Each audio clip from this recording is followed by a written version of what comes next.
Querido amigo, hoje como alvo temos os capítulos 3 e 4 de primeiro livro do Reis para estudarmos. No capítulo 3, nós vamos encontrar 7 aspectos da vida pessoal de Salomão logo no início do seu reinado. Conforme a maioria dos comentaristas, nós já mencionamos isso, Salomão tinha talvez por volta de 20 anos quando começou a reinar. Seguindo os conselhos de Davi, seu pai, Salomão estava consolidando seu reino sobre todo Israel. E na dinâmica da sua vida podemos encontrar esses 7 aspectos que servem de lição para nós.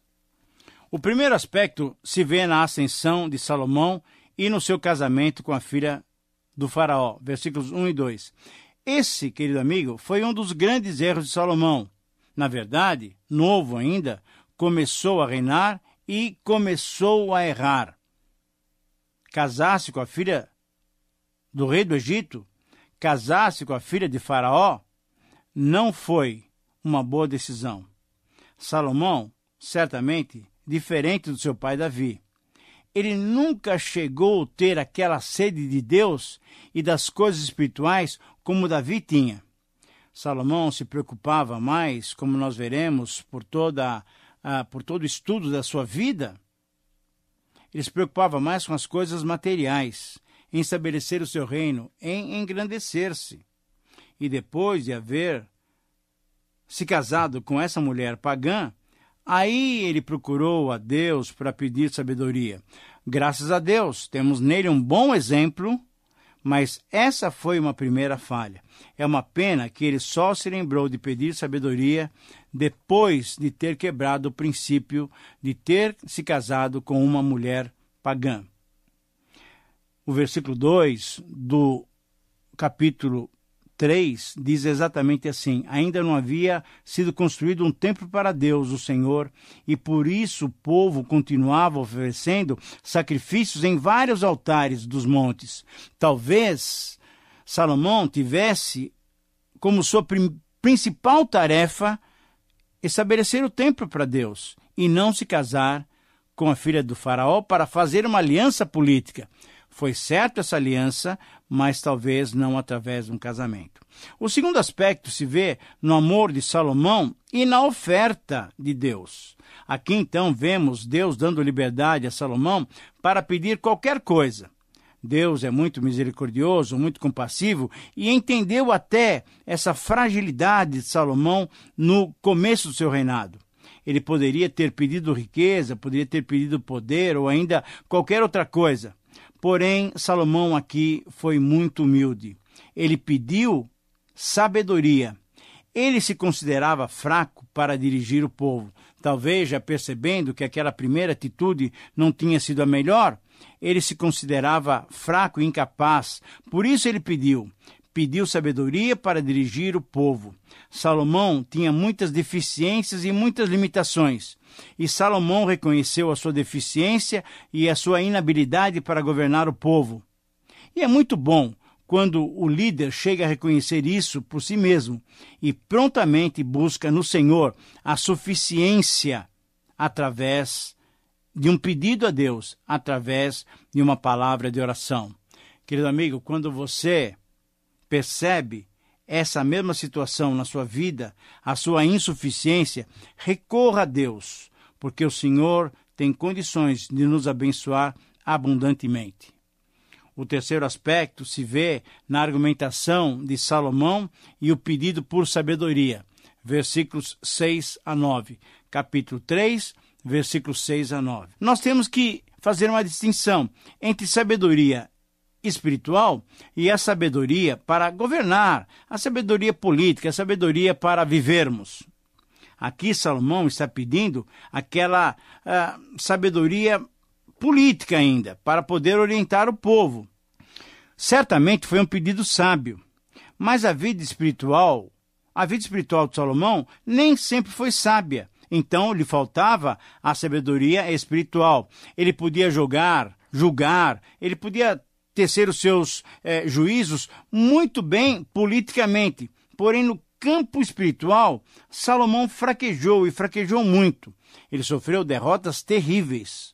Os provérbios de Salomão, por exemplo, não tem muita lição espiritual. É um livro de grandes lições práticas, mais para os jovens do que qualquer pessoa, mais para que tenham uma vida equilibrada. É um livro que ensina as pessoas a se conduzirem. Mas não é um livro, podemos dizer assim, não é um livro espiritual. Uma pessoa pode ter muita sabedoria da vida, sem ter nenhuma sabedoria espiritual.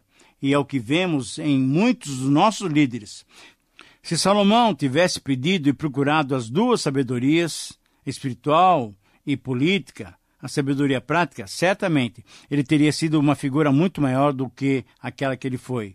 Muitos dos seus erros, dos seus pecados, poderiam ter sido evitados.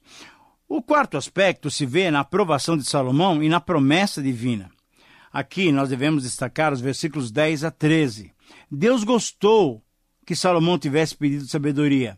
E aí ele lhe disse, já que você pediu sabedoria para governar, com justiça, em vez de pedir uma vida longa ou riquezas, ou até a morte de seus inimigos, sabe o que eu vou fazer? Eu vou dar para você o que você pediu. Darei a você sabedoria e inteligência, mas eu vou te dar de uma maneira extraordinária, como ninguém teve antes de você e nunca terá depois. Mas eu lhe darei também aquilo que você não pediu. Durante toda a sua vida você terá riquezas e honras mais do que qualquer outro rei. Deus tinha apreciado o pedido de Salomão, a dependência que Salomão demonstrou. Nós temos considerado que Salomão poderia ter pedido ainda mais.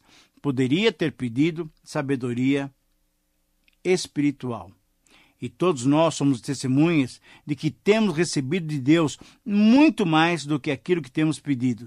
É aquilo que o apóstolo Paulo diz lá em Efésios 3, que Deus pode dar infinitamente mais do que tudo quanto pensamos ou pedimos. Querido amigo, que Deus lhe recompense pelas suas orações e que você obtenha dele muito mais ainda do que você tem pedido ou pensado. O quinto aspecto da vida pessoal de Salomão se vê na advertência de Deus e na prática de Salomão. Versículos 14 e 15. Deus diz que será com Salomão. Essa foi a afirmação mais importante que eu creio que Salomão ouviu. Eu serei contigo, se você guardar os meus mandamentos. Se você guardar os mandamentos da lei e todos os estatutos e andar como andou Davi, o seu pai. É muito interessante essa expressão, colocando sempre Davi em relação a muitos desses reis que nós vamos estudar. Davi era um padrão, Davi era um modelo. Ou então, caso contrário, nós vamos encontrar a expressão, não andou segundo andou Davi, o meu servo. Quer dizer, Davi é um padrão humano para todos os homens, porque ele era um homem segundo o coração de Deus. Salomão podia contar com a presença de Deus, contar com a ajuda do Senhor, porém era necessário que ele andasse segundo tinha andado o seu pai Davi. O sexto aspecto se vê na apresentação do problema. Então a sabedoria que Salomão tinha pedido para Deus, agora se tornava alguma coisa prática. Aqui temos um texto realmente interessante. A apresentação de um problema e o pedido de justiça de duas mulheres. E aqui, então, nós começamos a perceber como Deus vai agindo através de Salomão, dando-lhe tremendamente sabedoria, uma sabedoria que não teve igual, e a decisão de Salomão é realmente alguma coisa que vem do Senhor. Você sabe razoavelmente a história, mas hoje nós não temos mais, talvez, os problemas que aquelas mulheres tiveram. Hoje nós temos o teste do DNA para descobrir a paternidade ou a maternidade dos filhos. Naquele tempo, não havia esse processo científico. Então Salomão usou a sua sabedoria para descobrir de fato quem era a mãe. O que tinha acontecido? Duas mulheres reclamavam a posse materna de uma criança. Muito bem. Detalhes desse episódio você pode ler na sua Bíblia, que certamente está aberta aí. Mas aí Salomão estava numa situação delicada. Afinal de contas, como é que ele poderia descobrir quem era a mãe verdadeira? E a mãe verdadeira foi descoberta. Ela foi identificada, sabe por quê? Pela manifestação de amor. Quando Salomão, então, mandou que a criança fosse dividida ao meio, agora, você deve imaginar que uma criança dividida ao meio, ela seria morta. Metade ficaria com uma mulher e metade com a outra mulher. Aquela que não era a mãe achou que a criança deveria ser dividida mesmo. Por quê? Porque ela não era mãe. Então, para ela não havia nenhum sentimento de maternidade. Porém, aquela que era a verdadeira mãe pediu por tudo que não se fizesse aquilo, mas que se entregasse então o menino nas mãos da outra, contanto que esse menino não fosse morto. Quando ela pronunciou isso, Salomão logo viu que o seu sistema, que a sabedoria divina tinha funcionado. E a mãe, que veio ali chorando, voltou alegre, com certeza afagando o seu filho nos braços. Aquela decisão, aquela solução, realmente deixou o povo admirado com a sabedoria que Deus tinha dado àquele jovem ainda, aquele jovem rei de Israel, Salomão. E diante disso, o que Deus tinha dado para ele se difundiu. A sabedoria de Salomão foi proverbial. Muitas pessoas ficaram sabendo. Agora, você deve se lembrar também que o temor de Deus é o princípio da sabedoria. Eu e você podemos ter, da parte do Senhor, sabedoria espiritual e prática, se temermos o nosso Deus durante o nosso caminhar cristão. Muito bem, depois de vermos esse primeiro capítulo, na verdade, muito prático em relação à vida pessoal de Salomão, o capítulo 4 é uma sequência dos eventos iniciais da vida governamental de Salomão. Esse capítulo nos mostra Salomão no seu apogeu da glória e de poder. O que marca o reino de Salomão nesses primeiros anos de governo é a prosperidade e a paz. Ou melhor, a paz e a prosperidade. Por quê? Porque onde não há paz, não há prosperidade. Em muitas áreas do mundo, a ausência de paz tem arrasado com países e nações inteiras. Podemos dizer que a paz que Salomão desfrutou, na verdade, foi conquistada por Davi, seu pai. Davi foi um homem de guerra que lutou para criar um reino que gozasse de estabilidade e paz. Na verdade, Davi lutou para criar um reino que tivesse prosperidade, que fosse um lugar em que o povo se alegrasse na presença do Senhor. E tudo que conseguiu, ele deixou para seu filho Salomão. Isso nos lembra exatamente a paz que desfrutamos hoje no Senhor Jesus Cristo. A paz íntima que nós gozamos foi conquistada para nós por meio do Senhor Jesus. Foi Ele que morreu na cruz por nós, derramando o seu sangue para a nossa purificação, para nos fazer ter novamente paz com Deus, para nos fazer novamente amigos de Deus. Assim como nós podemos ter esse relacionamento gostoso, de desfrutarmos a paz de Deus através de Jesus Cristo, Salomão estava usufruindo da paz, da prosperidade, das bênçãos que Davi tinha conseguido durante o seu tempo de reinado. Então nós vamos ver aqui 7 detalhes da vida governamental do rei Salomão. O primeiro detalhe pode ser visto numa relação muito interessante nos primeiros 19 versículos desse capítulo 4. Nós temos aqui uma relação de 12 homens que se responsabilizavam, vamos dizer assim, pelo imposto de renda. Eram os coletores. Eram 12 homens, sendo um de cada tribo. Esse era o método de Salomão. Você pode acompanhar aí na sua Bíblia, mas eu quero apenas mencionar esses nomes.